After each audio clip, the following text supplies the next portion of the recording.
السلام علیکم ورحمۃ اللہ وبرکاتہ۔ الحمدللہ رب العالمین الرحمن الرحیم مالک یوم الدین ایاک نعبد و ایاک نستعین۔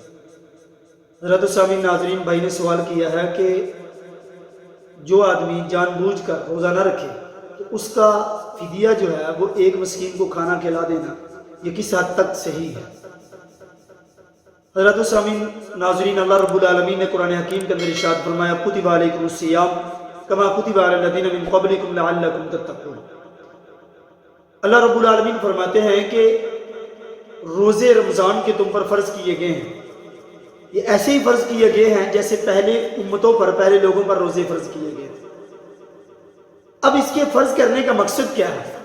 پہلے لوگوں کو روزہ کیوں رکھنے کا حکم دیا اور اس امت کو روزہ رکھنے کا کیوں حکم دیا؟ اس کا مقصد کیا ہے؟ اس کے پیچھے ایک ہی لاجک ہے، ایک ہی مقصد ہے، لعلکم تتقون، تاکہ تم متقی بن جاؤ۔ یعنی وہ شخص جو روزہ رکھتا ہے، روزہ رکھنے کے بعد ہر طرح کی برائی سے بچنا شروع ہو جاتا ہے، ہر طرح کی نیکی کو کرنے کی طرف وہ راغب ہو جاتا ہے، اور جب انسان برائی سے بچنا شروع ہو جائے، نیکی کی طرف راغب ہو جائے، تو گویا کہ وہ انسان متقی بن جاتا ہے۔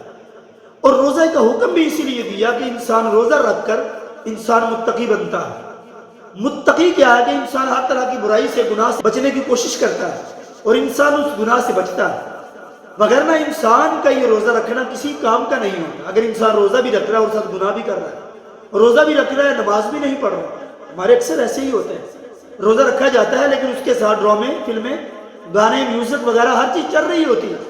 کیا فائدہ تمہارے روزہ رکھنے کا؟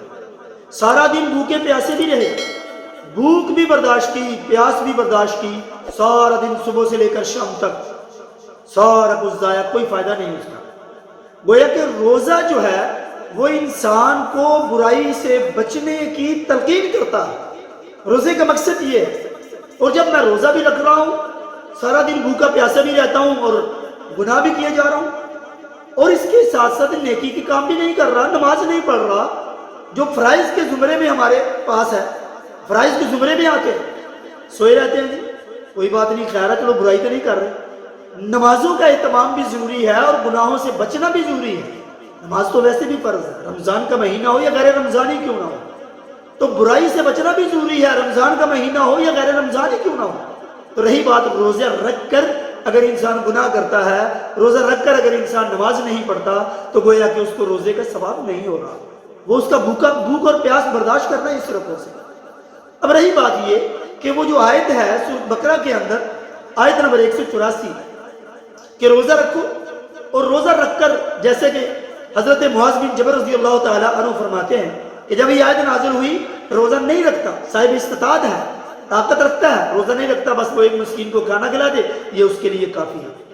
حضرت عبداللہ ابن عباس رضی اللہ تعالیٰ عنہ، وہ صحابی رسول ہیں، پیارے پیغمبر کے وہ پیارے صحابی ہیں، اللہ کے نبی صلی اللہ علیہ وسلم نے خصوصی طور پر ان کے فہم کے لیے اللہ کے نبی نے دعا کی تھی۔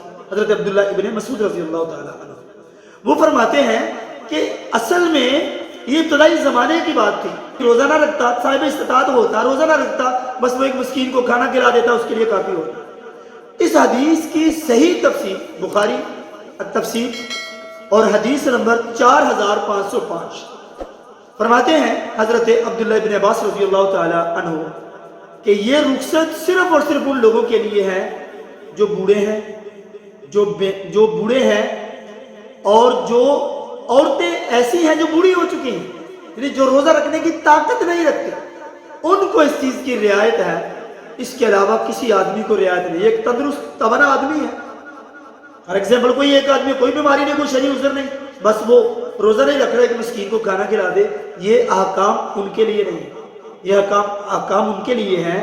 یہ ایک آدمی تندرست ہے لیکن بوڑھا ہے بیچارہ، کمزور ہے، اس کو پتہ وہ روزہ نہیں رکھ سکے گا، کمزوری ہو جائے گی، اس آدمی کے لیے یہ حکم ہے کہ وہ ایک مسکین کو کھانا کھلا دے، ادروائز اس کے لیے کسی کے لیے یہ حکم نہیں ہے۔ اللہ تعالیٰ سے دعا ہے اللہ تعالیٰ ہم سب کو صحیح معنوں میں قرآن و سنت کو پڑھنے کی، اس پر عمل کرنے کی توفیق عنایت فرمائے۔ واللہ اعلم بالصواب، وما توفیقی الا باللہ، والسلام۔